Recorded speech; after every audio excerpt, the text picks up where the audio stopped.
മുഖ്യമന്ത്രി ആരെന്നതിൽ പ്രഖ്യാപനം നാളെ ഉണ്ടാകുമെന്ന് സൂചന. ഡൽഹിയിലെ ചർച്ചകൾക്ക് ശേഷം വി ഡി സതീശനും KPCC അധ്യക്ഷൻ സണ്ണി ജോസഫും കേരളത്തിൽ മടങ്ങിയെത്തി. രമേശ് ചെന്നിത്തല ഡൽഹിയിൽ തുടരുകയാണ്.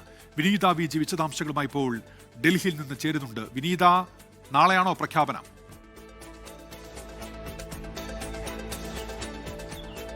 നാളെ ഉണ്ടായേക്കുമെന്നുള്ള ചില സൂചനകൾ തന്നെയാണ് നമുക്ക് ഈ ഘട്ടത്തിലും ലഭ്യമായിരിക്കുന്നത്. കാരണം ഇനി അധികം വൈകാതെ ആ ഒരു പ്രഖ്യാപനത്തിലേക്ക് എത്തുക എന്നുള്ളത് തന്നെയാണ് ഹൈക്കമാൻഡിനെ സംബന്ധിച്ചിടത്തോളം അവരുടെ മുന്നിലുള്ള ഒരു കടമ്പ എന്ന് പറയുന്നത്. രാഹുൽ ഗാന്ധി ഇപ്പോൾ തമിഴ്നാട്ടിലാണ് ഉള്ളത്. അദ്ദേഹം മടങ്ങിയെത്തിയാൽ സോണിയാഗാന്ധിയുമായി ഈ വിഷയം ചർച്ച ചെയ്യും എന്നുകൂടി അറിയാൻ കഴിയുന്നുണ്ട്. സോണിയയുമായി ചർച്ച ചെയ്തതിനു ശേഷം അവരുടെ അഭിപ്രായം കൂടി ആരാഞ്ഞുകൊണ്ടാകും ഹൈക്കമാൻഡ് ഈ വിഷയത്തിലൊരു അന്തിമ തീരുമാനത്തിലേക്ക് എത്തുക. ഹൈക്കമാൻഡ് ഈ വിഷയത്തിൽ എന്ത് തീരുമാനത്തിലേക്ക് എത്തിയാലും പൂർണ്ണ രീതിയിൽ അത് ഉൾക്കൊള്ളണമെന്നൊരു നിർദ്ദേശം ഇന്നലെ തന്നെ 3 നേതാക്കൾക്കും നൽകിയിട്ടുണ്ടായിരുന്നു. ഒപ്പം തന്നെ കേരളത്തിലെ മുതിർന്ന കോൺഗ്രസ് നേതാക്കളുടെ കൂടി ഒരു അഭിപ്രായം ഹൈക്കമാൻഡ് ഈ വിഷയത്തിൽ ഒരിക്കൽ കൂടി ആരായും എന്നുകൂടിയാണ് നമുക്ക് അറിയാൻ കഴിയുന്നത്. അങ്ങനെയെങ്കിൽ AK ആന്റണി അടക്കമുള്ളവരുടെ ഒരു അഭിപ്രായം ഈ വിഷയത്തിൽ തേടിക്കൊണ്ടാകും ഒരു അന്തിമ തീരുമാനത്തിലേക്ക് എത്തുന്നത്. ഹൈക്കമാൻഡിനെ സംബന്ധിച്ചിടത്തോളം ഇന്നലെ 3 മണിക്കൂർ നീണ്ട ചർച്ചയിൽ ഓരോ നേതാക്കളെയും പ്രത്യേകം കാണുകയും അവർക്ക് പറയാനുള്ളത് എന്താണെന്ന് വളരെ കൃത്യമായി തന്നെ അത് കേൾക്കുകയും ചെയ്തു. നേതാക്കൾ നമ്മൾ രമേശ് ചെന്നിത്തലയും ഒക്കെയായി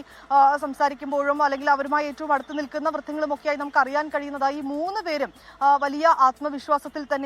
ഒപ്പം തന്നെ അവർക്ക് 3 പേർക്കും ഹൈക്കമാൻഡുമായുള്ള ഒരു ഇന്നലെ നടന്ന ഒരു ചർച്ചയിൽ അവർ 3 പേരും വലിയ തൃപ്തിയിൽ തന്നെയാണുള്ളത്. കാരണം ഞങ്ങൾക്ക് പറയാനുള്ള കാര്യങ്ങൾ വളരെ കൃത്യമായി തന്നെ ഹൈക്കമാൻഡിന് മുന്നിൽ അവതരിപ്പിക്കാനും അവരെ ബോധ്യപ്പെടുത്താനും കഴിഞ്ഞു എന്നുള്ളത് തന്നെയാണ് നേതാക്കൾ പറയുന്നത്. ഈ ഏറ്റവും അവസാന നിമിഷവും ഒരു ഇഞ്ച് പോലും ഈ മുഖ്യമന്ത്രി സ്ഥാനം എന്ന ആവശ്യത്തിൽ നിന്ന് 3 പേരും പിന്നോട്ട് പോയിട്ടില്ല. ഹൈക്കമാൻഡിനെ സംബന്ധിച്ചിടത്തോളവും അത് തന്നെയാണ് വലിയ ആശയക്കുഴപ്പത്തിലേക്ക് അടക്കം എത്തിച്ചിരിക്കുന്നത്. കാരണം എന്താണ് ഈ ഘട്ടത്തിൽ മാനദണ്ഡമാക്കേണ്ടത് അടക്കമുള്ള കാര്യങ്ങളുണ്ട്. അതിൽ ഘടകകക്ഷികളുടെ അഭിപ്രായം തേടും. ഒപ്പം തന്നെ മുതിർന്ന നേതാക്കളുടെ കൂടി അഭിപ്രായം തേടിക്കൊണ്ടായിരിക്കും ഒരു അന്തിമ തീരുമാനത്തിലേക്ക് തന്നെ എത്തുക. ഏതാണെങ്കിലും ഇനി അധികം വൈകിക്കുകയില്ല എന്നുള്ളത് തന്നെയാണ് നമുക്ക് അറിയാൻ കഴിയുന്നത്. ഒരുപക്ഷെ നാളെയോടുകൂടി തന്നെ ഒരു പ്രഖ്യാപനത്തിലേക്ക് അടക്കം ഹൈക്കമാൻഡ് എത്തുമെന്നുള്ള ചില സൂചനകൾ തന്നെയാണ് നമുക്കിപ്പോൾ ലഭ്യമായിരിക്കുന്നത്. ശരി വിനീത VG ആണ് ഡൽഹിയിൽ നിന്ന് വിശദാംശങ്ങൾ നൽകിയത്.